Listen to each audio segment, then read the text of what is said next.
சொல்றானே கோயிலுக்குள்ள போகாது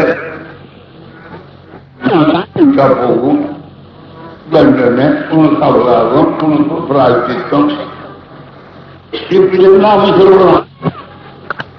ஆனா கோயிலுக்கு போற முட்டாள்கள் குளிச்சு மூழ்கி பட்டை அடிச்சு நாம் போட்டு 8 மணிக்காக சில மணிக்காக பாவலா போட்டு போறான். டக்குன்னு வாழ் போயிட்டு ஏண்டா நான் சொல்லிட்டு போனா என்னடா தீட்டா போயிட்டாங்க இவனே விட்டுக்கிறோம் அப்படி பழக்கிட்டாங்க. அதனால அது கடவுளோட மருத்துவ ஒத்துழைக்கிட்டதுனால நம்ம கருத்துவை வியாபாரம் சொன்னாலும் அது யாரும் வச்சு போறதில்லை. மனசுக்கு வருத்தம் வந்துதான் ஏதோ கடைசியா பாடுபட்டு போவாங்க. அந்த மாதிரியான நிலைமை இப்போ வர்றதுக்கு காரணம் ஐயா ஆனந்தவர்கள் சொன்னார்கள்.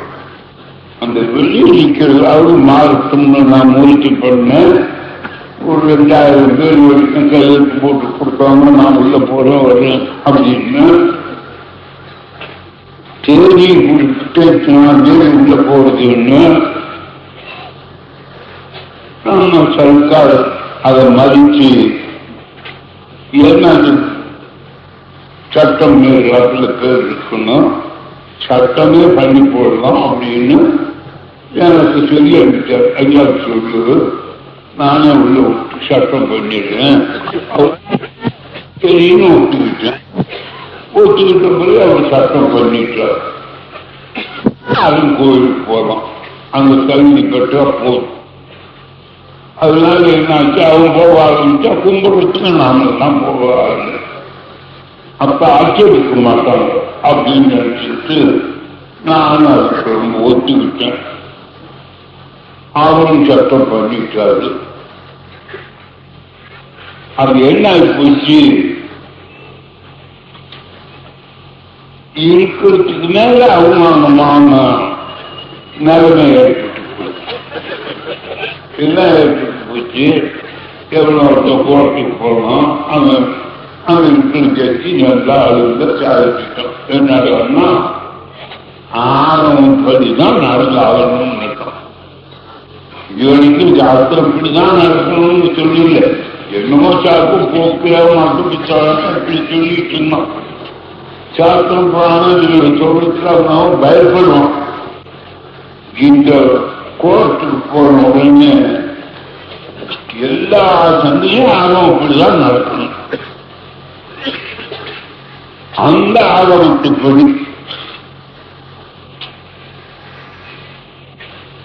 சத்திரிய கொஞ்சம் கீழ்ஜாதி, வைசியன் அறுவடை கொஞ்சம் அதிகமா கீழ்ஜாதி, சூத்திரன் கடை ஜாதி ரொம்ப கீழான ஜாதி.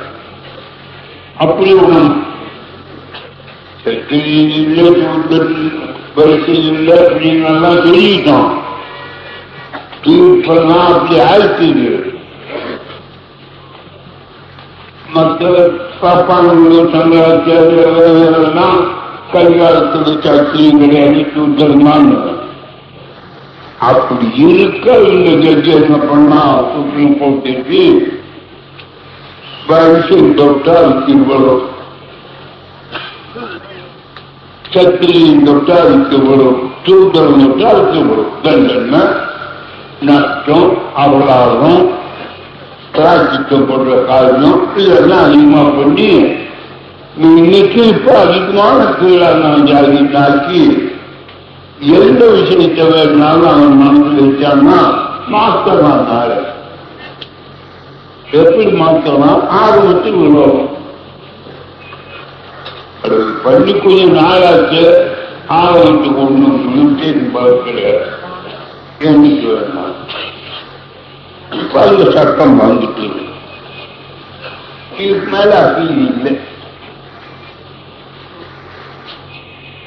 இந்த சட்டம் அரசியல் சட்டத்தை அனுசரிச்சதுன்னு அதில் இருக்குது என்னுடைய தத்துவம் எல்லாம். ஐயா சொன்ன மாதிரி தீண்டாமை என்பது எந்த உருவத்திலும் எந்த தன்மையிலும் இல்லைன்னு எழுதியிருக்கான் அரசியல் சட்டத்தில். எழுதி போட்டு என்ன பண்ணா, அந்த தீண்டாமை என்பதுன்னு இருக்கு பாருங்க, அதுக்கு ஒரு இன்னொரு காமா போட்டோம். ஆனால் தீண்டாமை தீண்டு போச்சு, ஆனா அப்படின்னு போட்டு கோயில் போடும் ஆகமோ இதுலாம் அதுதான் வரலாற்றுல பண்ணி அதில் உள்ள தீண்டாமை பாதிக்குத்தான் வேணும், அதை ஆசிரியத்தான் வேணும்னு பண்ணிட்டோம். இப்ப என்ன போச்சு, முன்ன விட இப்ப அதிகமா போச்சு. தைரியமா அவங்க ஜாதின்னு சொல்லலாம், அந்த மாத்திரமே இல்லை. ஜாதி சமைக்காம எவ்வளவு ஊழியப்படுத்த வேணுமோ அவ்வளவு பண்ணிட்டோம். அதை சொன்னார் அரசியல் சட்டத்துல இருக்குது. ஜாதி இந்துலாவிலே இருக்குது. ஜாதி சாஸ்திரத்தில் மாத்திரம் இருக்குன்னா கருத்து 38 போடு எவை சாஸ்திரத்துல மதிக்கணும் அப்படின்னு இருக்கலாம். இந்துலாவிலே இருக்குது ஜாதி. அதுக்கு ஆர்வம் இல்லைன்னா இருக்கு.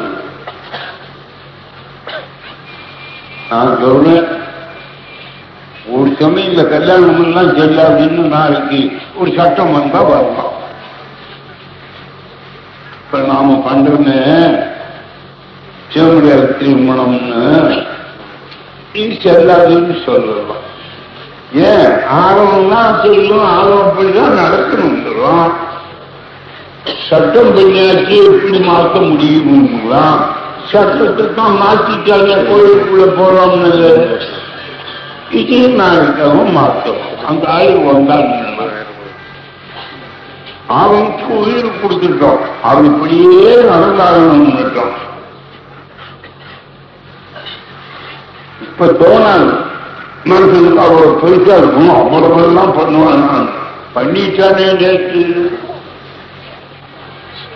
அதனால நம்ம நிலைமை ரொம்ப பரிதாபமா இருக்குது, கஷ்டமா இருக்குது. இருந்தாலும் வாயில சொல்றதை பத்தாம சட்டத்திலே நம்ம செவிட முறைன்னா நாளைக்கு ஒருத்தன் சொன்னா எப்படி நீ மாற்றங்க, உனக்கு இப்ப செல்வாக்கு இருக்கு அதனால பயணிக்கிறோம் சொல்ல மாட்டேங்கிறான்.